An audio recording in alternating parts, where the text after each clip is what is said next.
Terjaring rahasia parkir liar di Cempaka Putih Raya, Jakarta Pusat, seorang emak-emak mengamuk dan memaki petugas suku dinas perhubungan Jakarta Pusat. Ya, emak-emak itu nggak terima lantaran mengaku baru 2 menit meninggalkan mobilnya karena harus nyetor uang ke bank. Saya orang kecil loh, bukan mobil yang bagus. Mama pemilik kendaraan ini terus mengamuk kepada petugas suku dinas perhubungan Jakarta Pusat yang tengah menggelar razia derek di kawasan Cempaka Putih Raya, Cempaka Putih, Jakarta Pusat, Selasa pagi.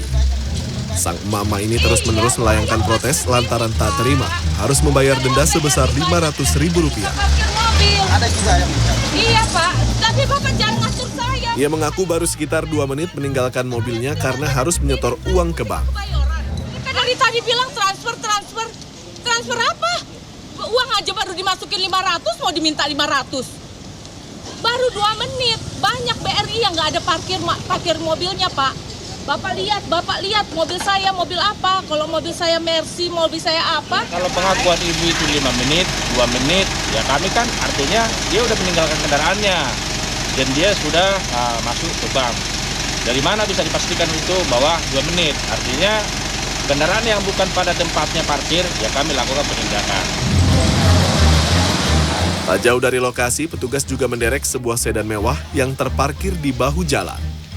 Total dalam razia Selasa 13 Desember, petugas mendapatkan 7 kendaraan. Petugas juga menegaskan razia derek paksa masih akan terus berjalan, mengacu pada Perda Nomor 5 Tahun 2014 tentang larangan berhenti mematikan mesin dan meninggalkan kendaraan. Galih Putra, Jakarta. Wali Kota Blitar Santoso bercerita soal perampokan dan penyekapan yang terjadi di rumah dinasnya. Santoso mengatakan ia mengira terjadi gempa saat pintu kamar digedor perampok. Para perampok juga sempat mengancam akan menelanjangi istrinya.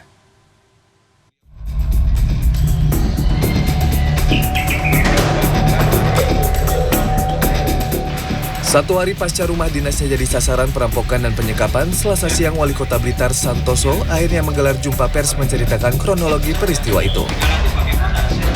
Santoso mengaku kala itu dirinya sempat mengira ada gempa saat pintu kamarnya digedor para tersangka yang langsung merangsek masuk ke dalam kamar.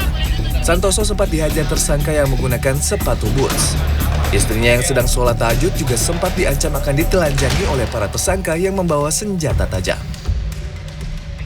Disergap, saya langsung disergap, suruh tengkurap, langsung dilakukan. Tapi sempat melihat pelakunya? Ya sekilas. Wajah. Itu bawa senjata apa enggak Pak? Kalau senjata api ke saya tidak, tapi yang saya lihat salah satu diantaranya bawa parang. Saya ditendang, dipukul. Di bagian apa Pak? Ya di bagian kaki, di bagian tubuh. Kalau tidak segera memberitahukan istri saya mau ditelanjangi. Sementara terkait uang Rp400 juta yang berhasil digondol para tersangka, Santoso mengaku itu adalah uang yang tengah ia kumpulkan untuk membayar utang dalam pemilihan wali kota 2021 lalu. Pasca kejadian, Santoso mengaku istrinya hingga kini masih trauma dan mengurung diri di dalam kamar. Hingga Selasa kemarin, polisi telah memeriksa 7 saksi serta olah TKP di 4 titik lokasi perampokan di rumah dinas Wali Kota Blitar Jalan Sudanco Supriyadi.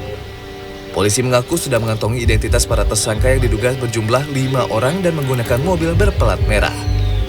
Kawanan perampok itu merusak kamera pengawas di lokasi kejadian serta membuang ponsel milik Wali Kota Blitar ke tempat sampah. Di dalam ruangan tapi dibuang di tempat sampah. Hanya HP saja atau ada barang lain dari tas? HP yang masih ditinggal. Tapi kalau barang yang diambil, uang sesuai dengan tadi statement dari Pak Kapolres sudah disampaikan itu ya. Perampokan dan penyekapan di rumah dinas Wali Kota Blitar itu terjadi pada Senin dini hari. Kawanan itu melumpuhkan 3 anggota Satpol PP penjaga rumah dinas serta menyekap Wali Kota dan istrinya serta menggasak uang tunai Rp400 juta di dalam lemari dan sejumlah perhiasan emas. Aksi tersangka tergolong nekat karena rumah dinas Wali Kota Blitar hanya berjarak 300 meter dari Mapolres Blitar Kota. Yosibio Novianto, Blitar, Jawa Timur.